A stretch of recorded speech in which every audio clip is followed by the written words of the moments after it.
Welcome to a special edition of Legal AF. While the world, or at least a large portion of it, is watching and waiting anxiously for the World Cup finale on Sunday, there were things that happened during the course of the proceedings involving the U.S. team, which demonstrated what we've always suspected between the FIFA itself, which is run with an iron fist by Gianni Infantino, and his relationship with Donald Trump. And what you are not allowed to do, what you are not supposed to do, is violate political neutrality and universality and support or prop up the leader of one nation over another, especially when you're a charter member of the International Olympic Committee, especially when you are a FIFA representative. And in fact, if I didn't know those were the rules, I just was watching Gianni Infantino's conduct, I would think it's the opposite. I would think you're supposed to be a cheerleader for the United States of America. You're supposed to create phony awards to hand out to him when he doesn't win the real Nobel Peace Prize. I thought you wear a MAGA hat while you go to the first Peace Board meeting. I actually thought that was his job. And then, boy, was I shocked when FairSquare, an organization based in Europe that focuses on rights and sports, filed the first complaint against to the International Olympic Committee against Gianni Infantino and FIFA. And it all stems from, there's a number of examples that are in the complaint that we'll talk about. But the one that, of course, everybody remembers is that the United States, intervened with some last minute phone calls through Donald Trump and the Commerce Secretary, Howard Lutnick, and Rudy Giuliani's kid to try to convince FIFA to overturn the red card that was issued to the striker for the U.S. team, Falarin Balogun. And lo and behold, his red card got suspended so he could play the next game. That is foul play. Let's bring in FairSquare. Hi, Nick. Hi, Michael. Thanks for having me on. We got Nick McGeehan here. He's the director and co-founder of an organization called FairSquare. And your organization on July 13th filed the complaint. Tell our audience in plain English what is going on. Yeah, I would take your audience back a little bit to December last year, just after FIFA had given Donald Trump their inaugural Peace Prize. Now, the day after that, we filed a complaint with FIFA because FIFA also has rules on political neutrality. So we'd been collecting evidence all throughout last year of the various expressions of support that Infantino had made in support of Donald Trump. And so we submitted that the following day to FIFA. Now, that investigation, we don't know what's happening with that. FIFA is a very opaque organization, and its sort of judicial mechanisms and accountability mechanisms don't function so well. But we were always aware that Infantino was also a member of the International Olympic Committee. He was elected to the IOC in 2020. And so it was always possible for us to submit a complaint to them as well, to check if they might be willing to hold Infantino accountable. And after the Balogun affair and some comments on social media, we just thought that the time was right to also file that complaint. So we submitted that, as you said, I think it was July 13th. We added reference to the Balogun affair. We also added reference to allegations that FIFA fan sites have been used for data harvesting purposes by I think Trump's former digital campaigns advisor. And so, now there's a big. Well, that alone, let's stay on that for a minute. Yeah. So Trump's campaign, or Trump was given access to data from fan sites run for FIFA for his own political purpose. How is that not a violation of political neutrality? When you look at all the evidence, as a whole, it is just mind-blowing how partisan he has been and the extent to which he has gone to cozy up to Trump. There's no, sometimes you file complaints and you have to couch your language very carefully. With this one, we were very robust in the language we used. He's violated the laws. There is no question he's violated the laws. On the issue of Balogun, yes, there needs to be an investigation to determine exactly what role he played, because that's not precisely evident. The circumstantial evidence suggests that he was involved to some extent. And again, how much did he know about the data at the fan sites? Well, that's to be determined. But he certainly promoted the fan sites on his Instagram account. And those Instagram posts are still up there, despite the revelations that the data is being harvested. Trump admitted he made the phone call. Trump admitted he made the phone call to Infantino because he didn't think it was right. You know, this expert on soccer, and he was going to, on football, and he was going to intervene. And let me ask before I get to Balogun's his own interview, which he was like, I'd rather he didn't do that. It didn't help the team. It actually hurt the team. Once again, Donald Trump meddling in something and making it worse. But talk about FairSquare. Like, why do you, I'm not being sarcastic. Why do you care? Why should we care about Gianni Infantino running this like his personal fiefdom, which we've always known he's done? Why does it matter that there's fairness in sport and that the International Olympic Committee ideals are met?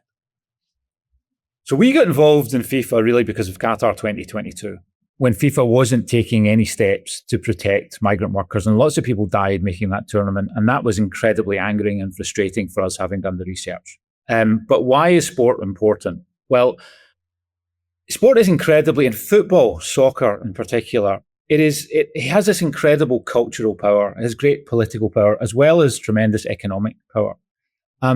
We cannot allow it to be this badly governed because it matters a great deal to the way in which we live our lives.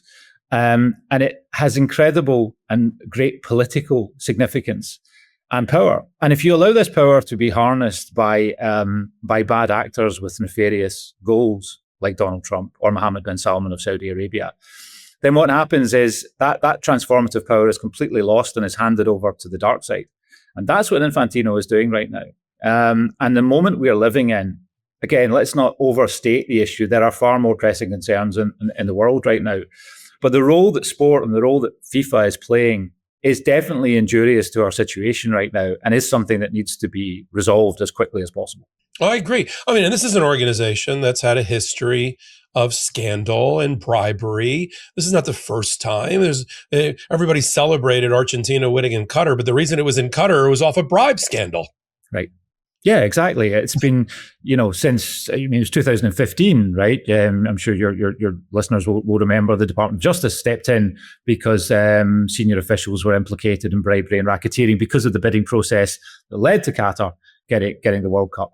The problem we have is that the Department of Justice prosecutions didn't actually lead to any structural change at FIFA. You still have the system which is based on patronage. It's an organization that accumulates money and distributes that money in return for political support and power. And so nothing's going to change anytime soon unless we have some reforms at FIFA. Before I want to play the clip of Balogun. Not confessing he didn't do anything wrong, saying out loud everything that we suspected, which is this is not going to help the U.S. team. This last minute, any more than if Donald Trump announced he was going to take over Bosnia Herzegovina in order to declare that they won the match. I mean, that wasn't going to work either. And then I want to ask you a question about, and I'm just asking, why you think Gianni Infantino, who controls FIFA, and will die there, much like his predecessor almost did, and has so much power and so much money and so much influence through football. Why is he throwing it all away to be unethical because of Donald Trump's request? But let's play Balogun first. And once the president got involved and made the call, and then it was reversed, were you thinking, yay, this is good? Or were you thinking, I don't know if this is such a good thing for the team or for myself at this particular time? Because then that turned into a whole nother layer of controversy. My initial reaction was, I was happy to be back in the team. Yes.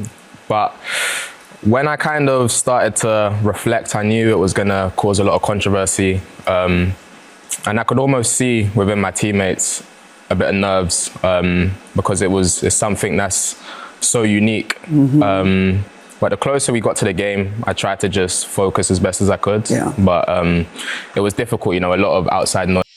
Yeah, so on the pitch, Donald Trump and Infantino screwed it up, and that's not what fair sport or FairSquare sport is all about. But back to my question. With all the power and all the money and all of the fame that Gianni Infantino has, why is he risking it here for this relationship with Donald Trump? Well. Here's a theory, right? Here's one theory at least.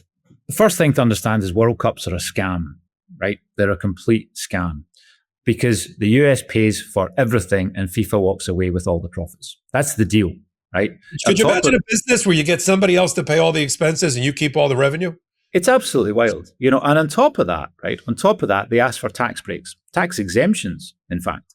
And they pay about 4% tax in Switzerland, right?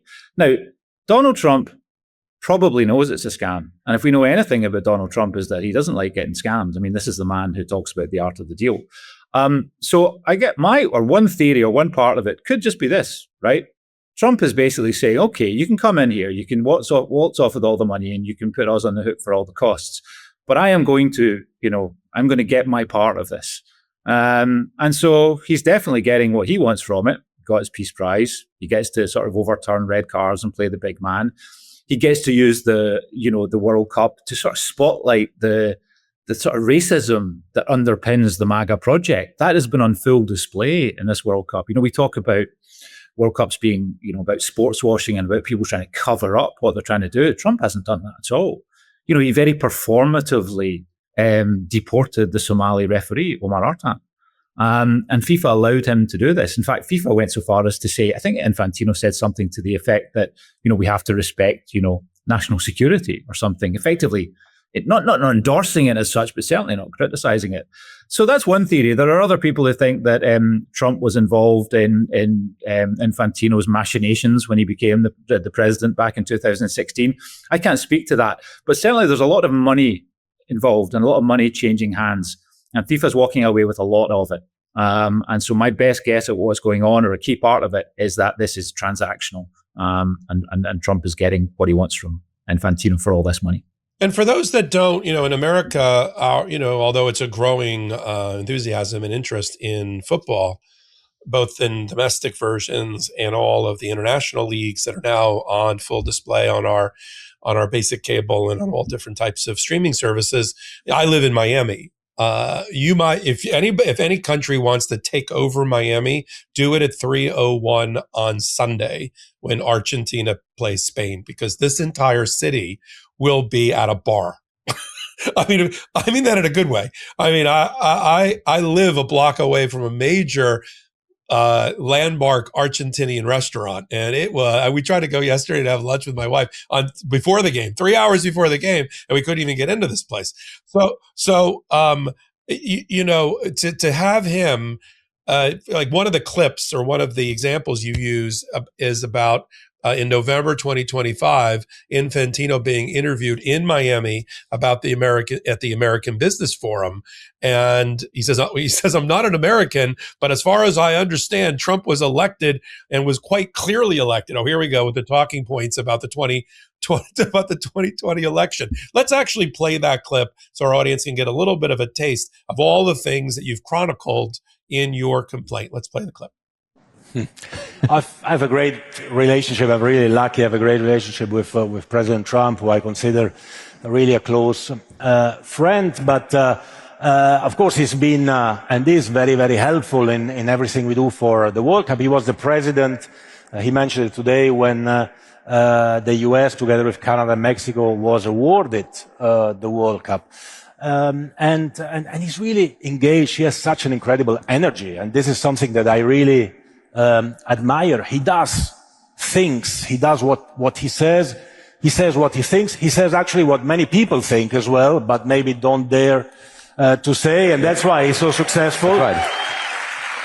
And I have to say, I am a bit surprised sometimes when I read some comments, some negative comments, because as far as I'm not American, but as far as I understand, President Trump was elected in the United States of America. He was quite clearly elected. Very much so. And when you are in such a great democracy as the United States of America, you should first of all respect the results of the election, right? And then, again, he was elected based on a program, based on what he said, and he's just implementing what he said he would do. So I think we should all support what he's doing, because I think he's doing pretty good. Yeah, absolutely. Right? And for FIFA, even more. And of course, last one as an example, Nick, who can forget the awarding ceremony for the inaugural? And I guess it's one of one. I don't see anybody else winning the FIFA Peace Prize. I mean, you should be winning the FIFA Peace Prize, but your organization. But I think it's just one off. But who can remember this ridiculousness of this bromance between Infantino and Donald Trump? Let's play that clip. Because we have virtually everyone is the head of a country other than Gianni, but he's the head of soccer, so that's not so bad, right, Gianni? I like your job the best, I think. And in fact, we remember who can forget when Trump walked off with the World Cup, right? I mean, back in Qatar, didn't he walk off with the World Cup or take it out of Messi's hands? Something happened there, right? It was the Club World Cup last year in the States, and Chelsea won it, and he was supposed to come on and then walk off, but it became apparent that he wasn't leaving the stage, and he was ushered off the stage by Infantino, and he refused to go. So they'll raise the trophy with Trump in amongst them, which is yes. very Trumpian. Very, very Trumpian. So now that you've filed it, you've dotted the I's and crossed the T's. You've got the IOC ethics rules. You've got the FIFA ethics rules. Any 4-year-old having heard this evidence and knowing the story knew that these were violations. So this gets investigated and prosecuted through what body at this point? So for FIFA, it would be the FIFA Ethics Committee. So they can investigate, they can initiate a complaint, and they can sanction him. They can suspend him from football for 2 years. I do not expect that to happen, frankly. And what about the IOC part? The IOC would be the IOC Ethics Commission. That's the investigatory body there. Now, they would, my understanding of the IOC is that they would recommend something to the executive board of the IOC who can sanction him. He takes an oath when he joins the IOC, and one of the parts of the oath is to respect the Olympic Charter and the Olympic Code of Ethics. And if you break this oath, you can be expelled. So again, they could, if they wanted to, expel him. The problem with the IOC and the FIFA is just the opacity of these mechanisms. And the FIFA and IOC watchers I speak to, they're all quite cynical and pessimistic from years of following these organizations. Their view is that there's very little chance of either organization holding them accountable. At the same time, I think political pressure is growing, and that is significant. In fact, I've seen clips of other nations stepping forward to support your complaint, right? Yeah, the Norwegian Football Federation supported our complaint, which was, unprecedented. It's difficult for football federations to step out of line like that, but they did. And then a couple of weeks ago, 50 members of the European Parliament submitted a letter to FIFA saying that they also supported our complaint and wanted it dealt with speed and transparency. So again, these aren't massive interventions. They don't hugely increase the pressure on FIFA, but they are unprecedented. And it is a sign, I think, that politicians in particular, that the penny's beginning to drop, right? That the idea that you should just step away from sport because you don't want to ruin it for the fans. I think where FIFA and soccer and football are concerned, I think a lot of politicians are going to understand that actually stepping into this fray and taking this organization on might actually yield some political gain for them. Yeah. Talk about your organization, Nick. To be fair, I learned a lot about it after doing research to prepare for the interview, but I think our audience would like to know more about it. Talk about your devotion or your commitment to rights and sport and how through research and advocacy you accomplished that. What was the reason you founded it, and what does the organization focus on? Yeah, we founded it in 2018. I was a former researcher at Human Rights Watch, and my counterpart and co-founder was at Amnesty International. We both worked on the Arab Gulf states, and the Arab Gulf states at that time were getting heavily involved in European football. They were buying up European football clubs. And Qatar was going on at the same time, the World Cup, the preparations were going on for that. So football was just becoming a massive part of our work. And both of us felt that it wasn't being particularly well handled by these big NGOs. And I don't mean that as necessarily as a criticism. I think it's difficult for organizations like that to deal with a new threat like this. And by threat, I mean you could loosely call it sports washing, right? The incredible investment of the Gulf states into sport and the way in which sporting institutions were acquiescing to their demands and allowing them to use sport as a playground for their political goals. When you say, let me interrupt though. When you say, because we're using some shorthand, NGOs, non-governmental organizations, right? Yeah. That's Yeah, okay. exactly. That's all right. And sport washing, things like what we saw with Saudi Arabia, where to distract from their human rights violations and or chopping up reporters into little pieces with chainsaws, they invested in things like golf tournaments and golf leagues, and get Americans and American golfers and worldwide golfers to join them. So to put a pretty face, right, on this terrible human rights regime behind the scenes, right?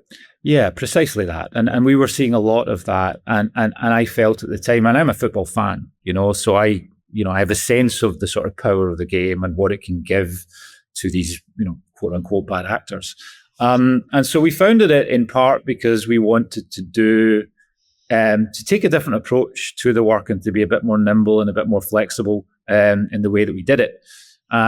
Because it was having a real impact on our work. The Gulf states are incredibly difficult to advocate on because they enjoy the political support of the US government, of the UK government, in Brussels, with the European Union. They're very well protected, and sport became this incredible tool of soft power for them that really made it difficult for us to land our punches, if you will, and for our arguments to cut through in the way that we felt they needed to cut through.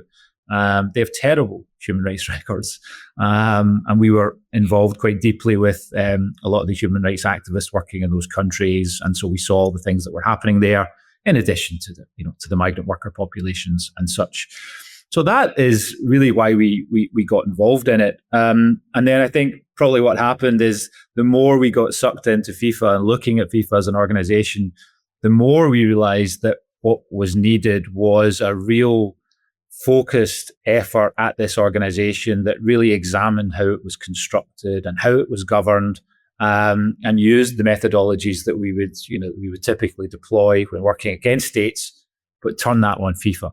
Build a body of evidence and trying to start to campaign and to advocate for reform at this organization. So really, that's kind of where it came from. Yeah. So it's like Star Wars. They're the Death Star, and you're Luke Skywalker with your band of. Yeah. Sometimes I'm not sure we've even got a fighter jet, though. I think we've got something a lot more rudimentary. But, but the sport thing's very interesting. I think that the thing that makes it so fascinating is that people sit up when you start to talk about sport. Right? People pay attention when you start to talk about football, and often you're dealing with issues that people don't care about. Right? Migrant workers in Qatar. I mean, it's bad, but a lot of people, it's really far away from them.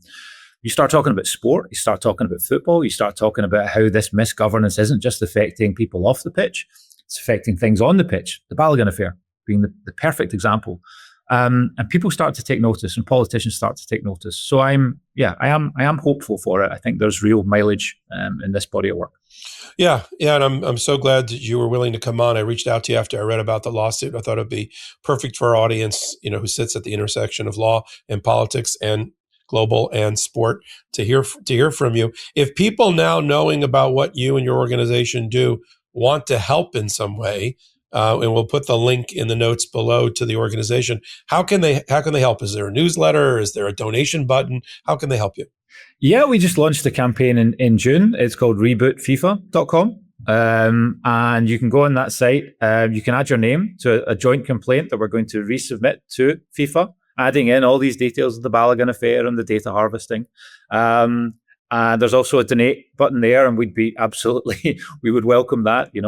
They're a very powerful and wealthy institution, and we need to go out and do research that sort of draws the link between, the misgovernance that we're talking about here and serious social harms, whether it's, corruption or worker abuses or any other of the various things that are linked to their operations. So that's the type of work we want to do. But any support at all, signing the petition, sharing the petition, stuff like that is going to be incredibly helpful to us. Great app. I just went on the app while we were talking. Okay. And we'll put it up on the screen too, to take action and to donate. If they want to follow FairSquare in general, there's ways to do that through your website. Yeah, go into the website and you can add your name if you want to get our newsletters, our press releases. We work on political repression, we work on migrant workers' rights, but there's a button if you're only interested in the sport work. There's a button to just press the sport work and you'll get everything we put out. Yeah, you'll be surprised at how interested our audience will become after this story about helping to support, the work that you do. You give us hope, Nick, and I'm glad that your organization was founded and that you and your co-founder worked so hard for it. And let's take advantage of the eyes of the world on the World Cup right now, and of course on Donald Trump. I mean, as I like to, with a little bit of gallows humor, joke, God has a tremendous sense of humor. He had to put the World Cup, the Olympics, and the American 250th birthday all during Donald Trump's term. Seriously, couldn't we have spread that out a little bit? I mean, because he thinks all of it's for him. He's the guy that was born on, to use another sport metaphor, he's the guy that was born on third base and tells everybody he hit a triple. You know what I am just now? I live 5 miles away from his golf course. Oh, God. In Scotland. Oh, the one. Yeah. I used to caddy at it when I was younger. Yeah. Wow. Is that Turnberry? What is that? Turnberry. Yeah. Turnberry. Yeah. That's where he has his imprint here. Yeah. He went. That's where he went to go hide instead of testifying in the sex abuse trial. Right. The first sex abuse trials. Oh, I'd love to be there, but I got to cut the ribbon. In Scotland. In Scotland. Yeah. Yeah. He's everywhere. Well, keep sadly. up the good fight. And as you get developments in this case or anything else that you think is important for our audience to know, reach out to me. We'll get you on. Thank you very much for having me on. Absolutely. Nick McGeehan, director and co-founder of FairSquare, a nonprofit that is focused on rights and sports and has filed a complaint to the International Olympic Committee about FIFA President Gianni Infantino and his unholy political relationship with Donald Trump. And we'll find out what happens with that as well. You're on Legal AF. Take a minute to help us grow this pro-democracy channel. I'm Michael Popok. Until my next report. Can't get your fill of Legal AF? Me neither. That's why we formed the Legal AF Substack.